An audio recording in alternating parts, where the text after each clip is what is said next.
Dan hari ini kita akan cuba memanggil seorang gadis secara rambang dan juga Ustaz akan membuat scanning sedikit scanning lah. Bagaimana contoh selalu dibuat. Kadang-kadang dibaca ayat tertentu ada mangsa yang menjerit. Ada yang juga mungkin meronta sebagai reaksi tidak balas. Silakan Ustaz bersama saya di sini. Jadi Ustaz, pengalaman Ustaz lah. Sebelum Ustaz sampai kepada ini berkenaan contohnya, adakah dapat merasakan sesuatu seperti getaran ataupun apa benda yang ialah pengalaman Ustaz yang panjang? Okey. Itu berkenaan getaran satu. Dan satu lagi sebelum nak buat rawatan, kita dari segi diagnosis. Betul. Diagnosis kepada pesakit itu sendiri. Itu lebih utama dia. Contoh diagnosis ini kita akan tanya, kita akan berbual dengan pesakit. Simptom-simptomnya. Antaranya yang kita boleh tengok dari segi saka. Ini pengalaman saya dari segi metodologi saya. Mungkin kaedah orang lain mungkin berbeza.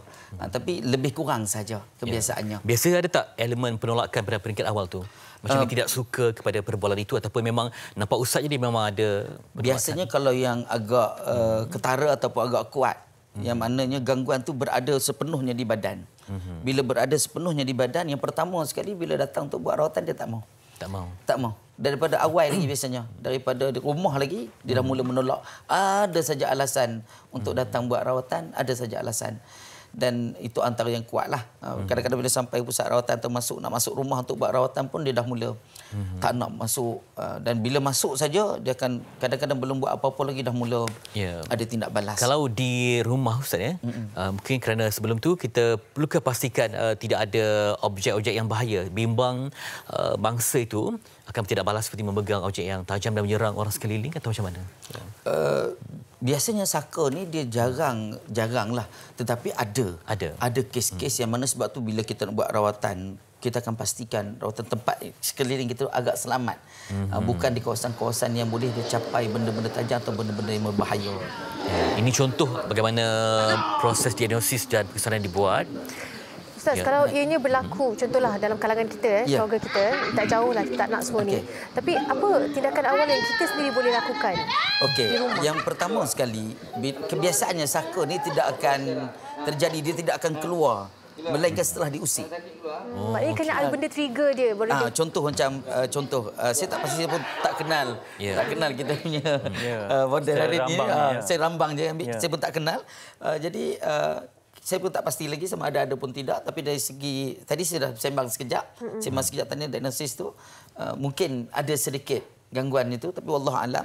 Cuma benda ni kalau tidak diusik dia tidak akan ada apa-apa.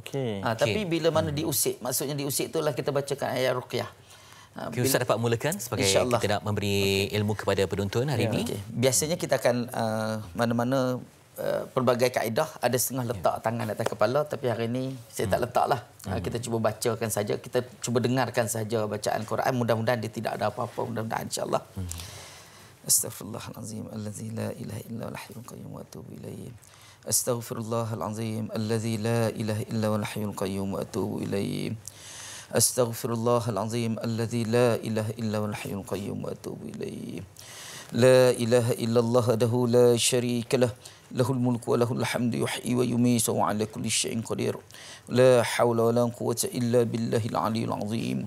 Allahumma salli 'ala sayyidina Muhammad طب القلوب دوائها وعافية الأبدان وشفائها ونور الأبصار ضيائها وعلى آله وصحبه وبارك وسلم. اللهم صل على سيدنا محمد طب القلوب دوائها وعافية الأبدان وشفائها ونور الأبصار وضيائها وعلى آله وصحبه وبارك وسلم. اللهم صل على سيدنا محمد طب القلوب ودوائها وعافية الأبدان وشفائها ونور الأبصار وضيائها وعلى آله وصحبه وبارك وسلم. أعوذ بالله من الشيطان الرجيم. بسم الله الرحمن الرحيم.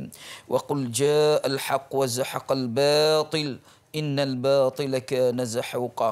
وقل جاء الحق وزحق الباطل إن الباطل كان زحوقا. وقل جاء الحق وزحق الباطل إن الباطل كان زحوقا. بسم الله الرحمن الرحيم.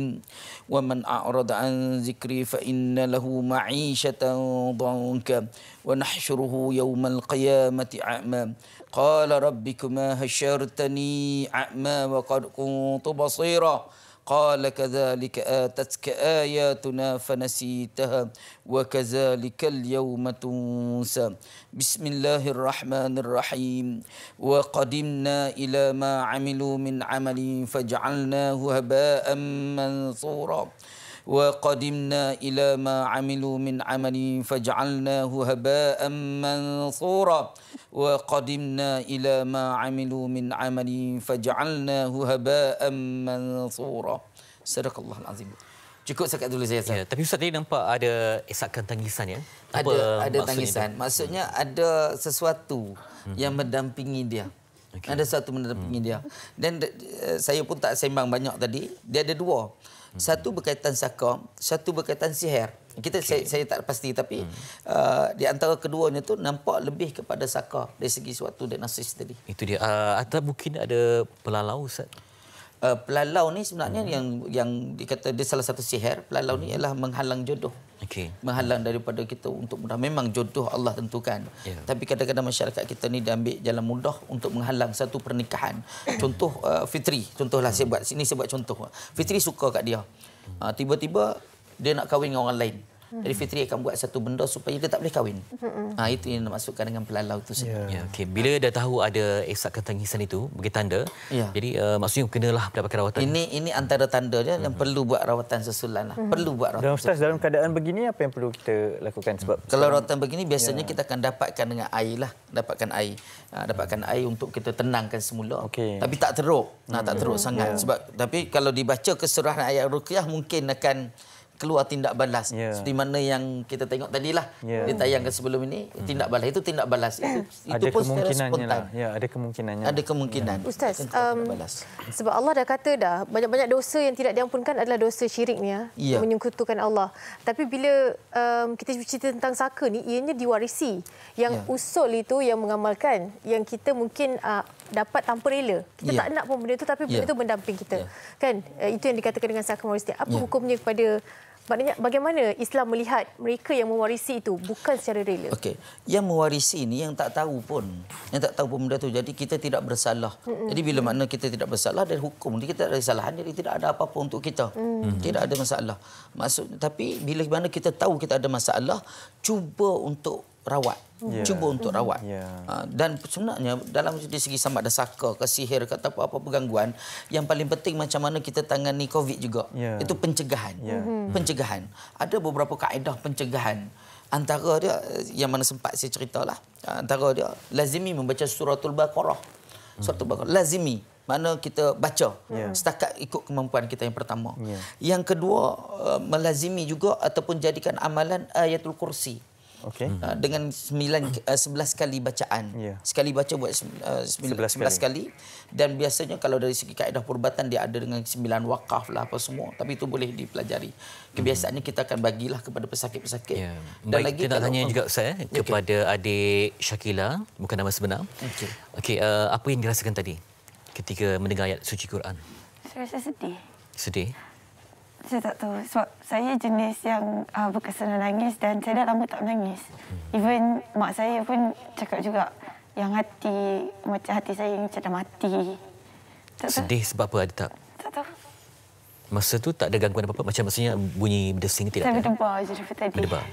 Ustaz, tangisan tu apa maksud dia? Tangisan tu maksud dia menangisi. Bila kita baca Al-Quran, sakit ada, kadang-kadang rasa diseksa. Makhluk Allah sendiri bila kita baca kerana ayat Al-Quran, jin ni dia akan rasa terseksa, rasa sakit. Sebab tu dia menangis. Dan lagi satu, bila menangis ni salah satu tanda dia tetap mau berpisah. Itu salah satu tanda. Ustaz, tadi Ustaz kata telah berbual secara ringkas. Secara ringkas. Antara soalan-soalan yang ditanyakan, antara soalan-soalan sewaktu diagnosis ataupun yang kita sembang tadi tu, saya tanya berkenaan latar belakang keluarga. Berkenaan saka ni kita kena siasat latar belakang keluarga. Antara dia kita tanya, dalam keluarga dia tidak berkahwin tak? Keluarga mak ataupun ayah dulu. Sehingga kini maksudnya? Sehingga kini. Okey, jadi kita tanya yang mak ayah dulu, sebelah orang tua dulu. Atas pada kita. Ada tidak berkahwin? Sebelah ayah atau sebelah mak pertama. Yang kedua, ada tak yang ada masalah penyakit misteri? Tiba-tiba. Contoh penyakit misteri paling tiba-tiba ni atau penyakit mental lah. Paling mudah disebut tanya mental. Maknanya dia tidak ada apa-apa sakit. Tiba-tiba saja. Tiba-tiba terus ada masalah mental. Dia tidak ada ambil dadah, tidak ada apa-apa. Tiba-tiba saja. Ya. Dan seterusnya. Itu antara yang saya tanya. Dan saya tanya pula yang berkahwin kerap bercerai. Kahwin cerai. Berulang kali. Dan ada berkahwin tapi suka dapat zuriat. Ataupun kerap keguguran lah. Dia gugur. Kahwin dia gugur. Ada je Allah nak bagi rezeki, gugur. Tapi memanglah bukanlah semua faktor itu. Tapi itu salah satu. Ada juga ada orang yang bertanya, sekiranya ada kematian yang melibatkan nenek ke moyang ke, yang memang kita tahu susah nak meninggal melainkan dibuka bumbung. Jadi kita bimbang transisi itu berlaku waktu bila pengalihan saka daripada nenek tu kepada yang lain. Sebab kadang kalau orang tu ada 10 beradik, yang mana yang akan dipilih itu macam mana? Okey, sebelum saya jawab yang Fitri punya tu, saya huraikan sedikit saja. Saya masa sebenarnya saya terlibat rawatan dan Allah takdirkan saya banyak bertemu dengan orang yang susah nak meninggal. Kebetulan memang saya urus jenazah, Fitri pun tahu yang tu. Betul. Saya urus jenazah. Tapi saya dalam perubatan saya, Allah banyak temukan saya yang susah nak meninggal. Jadi sebenarnya rawatan saka ni sangat susah. Sangat susah sebenarnya rawatan saka. Dan mengikut pengalaman saya dan apa yang saya biasa buat, kebiasaannya saya rawat orang yang ada saka ni, biasa selepas rawatan dia akan meninggal bila kita pisahkan. Bila kita pisahkan saja dengan izin Allah dapat dipisahkan, tuan saka tuan badan akan meninggal. Kebiasaannya. Dan bila ini terjadi, biasanya untuk rawatan saka kita akan kumpul seluruh ahli keluarga. Dan masa yang terbaik untuk kita buat rawatan ini adalah selepas berlakunya kematian. Selepas berlaku saja kematian. Selepas kematian tersebut. Ya, betul. Bila mana yang orang tua lah yang masih ada, mana waktu itu ada pada dia, contoh. Dia pun tak rela, tapi ada pada dia pada waktu itu. Jadi bila mana dia dah meninggal, saya akan sarankan untuk rawatan susulan. Biasa selepas dia meninggal, buat rawatan meninggal sehari ataupun 2 hari selepas. Macam soalan Fitri tanya tadi, bila masa benda tu berlaku ataupun peralihan itu berlaku, bila mana mati. Meninggal saja yang orang yang ada tu tadi, lepas tu terus dia akan jumper. Terus cari akan lompat. Cari tuan baru. memerlukan yang bernyawa. Dia akan jadi bernyawa. Ada. Tapi untuk menamat, adakah bila rawatan dilakukan macam yang Ustaz kata, itu menamatkan? Okey, ada kaedah dia. Kalau kaedah saya lah, kaedah orang lain wallahu alam.